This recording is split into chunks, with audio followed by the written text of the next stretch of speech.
So we're on a job site today outside of Grand Rapids, Michigan.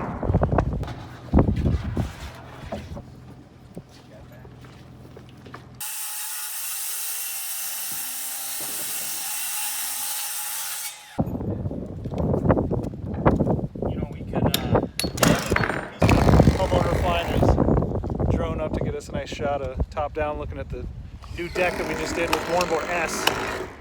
So this is 4 different panel types. It's a right turn, a left turn, a double turn, and a straight panel. That's how we design our system. It's all color coded.